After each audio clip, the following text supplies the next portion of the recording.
Nay, pupunta po dito yung crush ko. Talaga, anak? Sige, pakilala mo siya sa akin. Few moments later. Nay, nandito na po yung crush ko.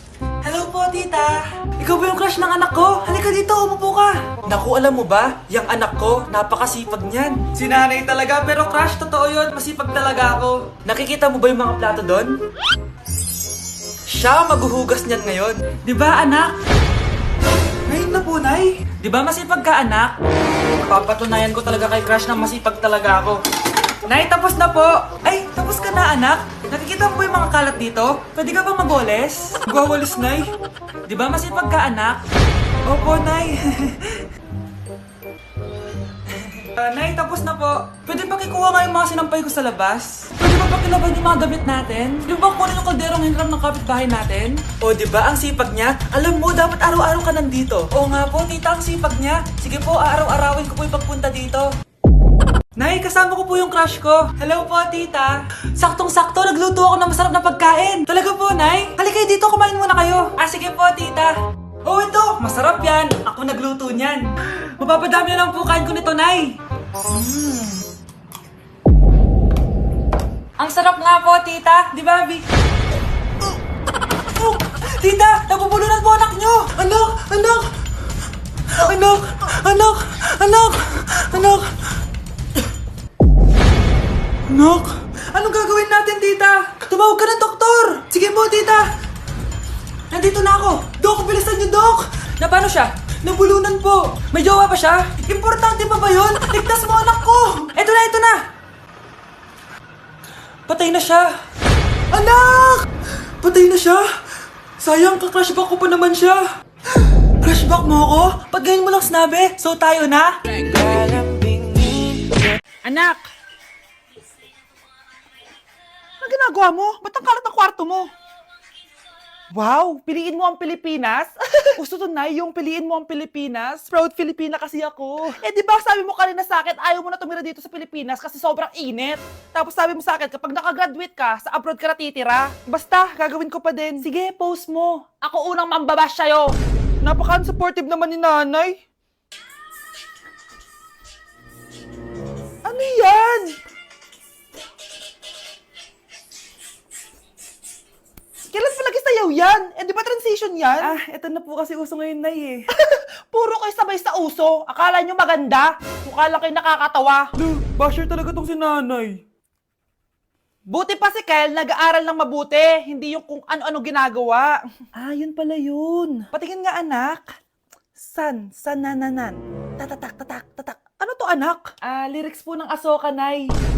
Puro kayo Asoka! San-nananan. Ang galing talaga ni nanay. Jari paban. Hindi na kailangan magsuot ng face mask. Hindi na kailangan magsuot ng mask? Talaga, Nay? Hay, salamat wala lang man. Ibalik mo yan. Ang baho ng hininga mo. Grabe naman kayo, Nay. Grabe. Kailan pa last toothbrush mo? Last toothbrush? Bago pa mag-pandemic. Bago mag-pandemic? Nakikita mo to? Libre lang gumamit dito. Toothbrush din, be. A few moments later. Oh, saan ka pupunta? Anay, makikipag-date lang ako sa jowa ko. Ah, makikipag-date? Hindi na kailangan ng mask, tanggalin mo na yan. Pwede nang tanggalin yung face mask? Ah, kasarap sa feeling. May sakit ka ba, anak? Baka ma-turn off sa'yo yung kalit mo. Hi, babe. Excited na ako kasi first time natin mag-date. Excited na rin ako, babe. Pero tanggalin mo na yung mask mo. Hi, babe. Uwi na ako. Biglang sumakit yung tiyan ko. Oh, nandito pala yung anak mong pangit kapag tinanggal ang mask. Anong sabi mo? Anak, alisin mo kayo mask mo? Yo no soy envidia, soy tu bizcochito, pero tengo todo lo que tiene delito. Que me pongan en... Ikaw nga, alisin mo yung mask mo? Tang inang mukha yan. Malis ka na nga dito. Makapanglaat, kala mo ang ganda eh, no? Mare, nabalitaan mo na ba? Ang alin, Mare? May magnanakaw sa barangay natin. Grabe na talaga panahon ngayon. Nakakatakot na. Ah, Mare, pwede ba akong makiinom sa inyo? Sige, Mare. Pasok ka. Sige, Mare. A few moments later. Mare, akyat muna ako, ha? Mukhang mabibenta ko to ng mahal, ah. Hay! Ano ginagawa mo? Nagnanakaw ka ba? Wala ka nakita, ah. Pag sinabi mo to sa nanay mo, sasaktan kita. Mare, tapos ka na ba? Oo. ako. Teka lang, Mare. Ba't ka nagmamadali? Kailangan ko na talaga umuwi, Mare. Sige na. Akala mo mapapalagpasan ko lahat ng mga ginawa mo? Anong pinagsasabi mo, Mare? Magnanakaw ka. Hindi totoo yan. Kanina ka pa naka-live. Kitang-kita nila lahat ng ginawa mo. Alisin mo nga yan. Sa wakas, nahuli ka na namin. Ngayon, kailangan mo na maparusahan. Parusa? Sige na, huriin niyo na yan. Sumama ka na sa amin. Huwag kayong maingay, nandiyan na si ma'am. Okay, class. Pass these papers to your classmates. Ma'am, tapos na ako. Wow, ang bilis mo ah. Class, basahin niyo maayos yung instructions ha. Capital pala dapat. Thank you, ma'am. Capital, ma'am. Huwag kayong magmadali sumagot ha. A few moments later. Ang lesson natin for today ay mga unggoy. Magbigay kayo ng mga halimbawa ng mga unggoy. Ma'am, oranggutan. Tama. Ma'am ako, ma'am. Tama. Okay, class. Ang galing. So, nakapag-check na ako ng mga exams nyo. At, si Scarlett lang ang nakakuha ng 99. Yes! Talino talaga! Bawi din kayo, guys. At lahat kayo? Perfect! Ako pala yung bobo. Class, so mag-vote tayo for Muse. So, sino ang ino-nominate nyo? Ma'am, I nominate Scarlett for Muse. Uy, guys, ano ba? Parang kayong tanga dyan. Class, seryoso to Huwag mong gawin joke. Tapos pinuntahan niya ako. Scarlett! Total, maingay ka rin naman. Gusto mo bang magturo dito sa harap? Sige po, ma'am. Ang tapang niya. Sige, Scarlett. Pwede ka na magturo. Ako na yung bagong teacher ngayon, di ba? Class dismissed. Lahat kayo exempted sa exam. At class 10 direct to the court. Vote Scarlett for president! Gusto niyo yun? Yes, Gusto natin yun. Number 10. Last question na to, class, ha? 10 points to. Sana madali lang itanong ni ma'am. Mukhang mapaperfect ko to ah. Ano ang full name ni Jose Rizal? Full name? Akala ko full name niya na yun. Dinuro ba yan ni ma'am? Kung nakikinig talaga kayo sa discussion natin, alam nyo kung anong full name niya. Alam ko lang yung full name ng crush ko. Ano ba kasi full name niya? So wala palang nakikinig sa akin, ha? Sige, perfect sa exam ang makakasagot sa akin. Ma'am, alam ko po. Okay, Cheska, ang full name ni Jose Rizal ay Jose Protasio Rizal Mercado y Alonso Rialonda. Very good! Perfect ka na, ha? Yes, thank you, ma'am. Ma'am, bakit pa ba namin kailangan pag-aralan yung full name ni Rizal? Itatanong ba yun sa amin kapag mag-a-apply na kaming trabaho? Oo nga, ma'am. Parang di naman kailangan pag-aralan yan. Perfect na sana ako eh. Pinag-aaralan natin siya kasi marami siyang nagawa at naiambag sa bayan natin. Kayong dalawa, ano naiambag nyo? Di ba puro lang kayo reklamo at panigat sa bahay? Sabi ko nga po, ma'am. Anak, huwag ka muna lalabas.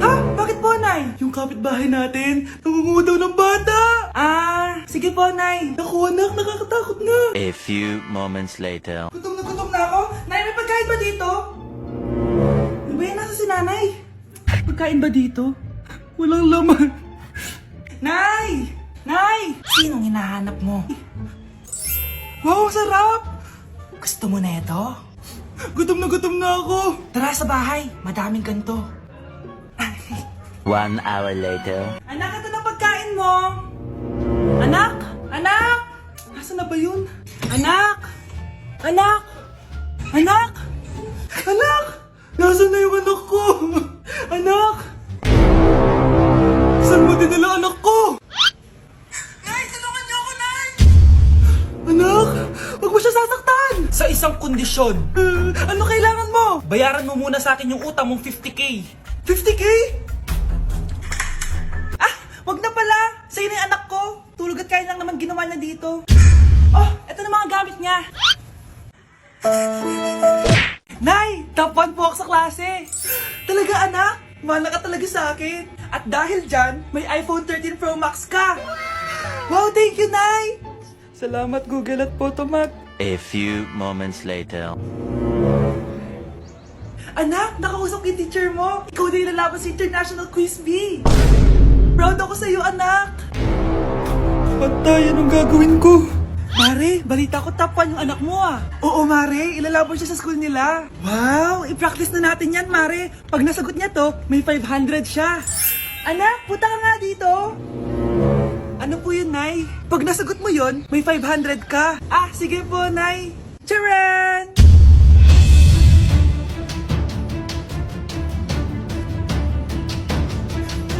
Ano anak? Nay, di po talaga totoo na matalino ako. Kinukuha ko lang po yung sagot sa internet. Ha? Ma, sorry ma! Okay mga anak, pumila kayo. Ibibigay ko rin mga pamasko nyo. Hi, Nay! Aba, unang-una sa pila ang pinakatamad, walang silbi at puro jowa ang kinaatupag. Oh, eto, 20. 20 lang? Hi, Nay. Ah, ang pinakamaganda at pinakamatalino kong anak. Para sa'yo, 100. Thank you, Nay! Hi, Nay. Oh, eto, 20. Puro lang naman papogi at pasikat ginagawa mo. Ah, ang pinakagwapo at pinakamasano rin kong anak. At dahil dyan, meron kang 100. Ayan mga anak, nabigay ko rin mga pamasko nyo. Ano naman yung mga bibigay nyo sa akin? Sino ba naman ako, di ba? Ah, na ito po regalo ko sa inyo. Sukli po yan sa 20 na binigay nyo sa akin. Sukli? Ah, na yung regalo ko po sa inyo, yung perfect score ko sa quiz. Perfect? Pwede na. Ah, Nay, regalo ko sa iyo yung 10,000 na followers ko sa TikTok. O, di ba? 10k followers. Nay, ito po regalo ko. Ah, buti pa si Kyle may regalo sa akin. Di tulad ng iba dyan. Kyle, ano to? Pampapayat po, Nay. Baka kailangan nyo po. Tay? O anak. Si nanay kasi kahapon pwede umuwi. Ano na kaya nangyari doon? Busy lang yung nanay mo. O siya, may good news ako sa'yo. Malapit na tayong yumaman. Anong ibig sabihin nun, Tay? Basta, hintayin mo na lang. Opo, Tay. Mabibili mo na lahat ng gusto mo, anak. Nasaan na kaya si nanay? The subscriber cannot be Nay, reached. sumagot ka! Please try again later. Anak, may aasikasuhin lang ako para yumaman na tayo. Ikaw munang bantay ng bahay, ha? Tay, si nanay kasi ilang araw nang di umuwi. Wala ka pa rin bang balita sa kanya? Scarlett, di ba sabi ko sa'yo busy ang nanay mo? Babalik din yun, huwag ka mag-alala. Sige na, ha? Kainis, wala na naman signal. Kailangan ko tawagan si nanay. Naku, Mare, tigilan mo na ako, ha? Scarlett? Aling Rosa? Bakit po? Bakit nandito ka? Hindi ba dapat nasa burol ka ng nanay mo? Burol? Nagjo-joke ka ata, tita. Buhay pa yung nanay ko. Kakagaling ko lang dun eh. O eto, hindi ba't nanay mo yung nakaiga dyan sa kabaong? Scarlett, anong ginagawa mo dito sa labas?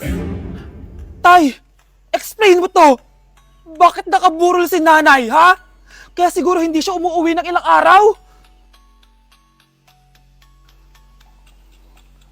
Good morning, class! Na-like ng kifi ko!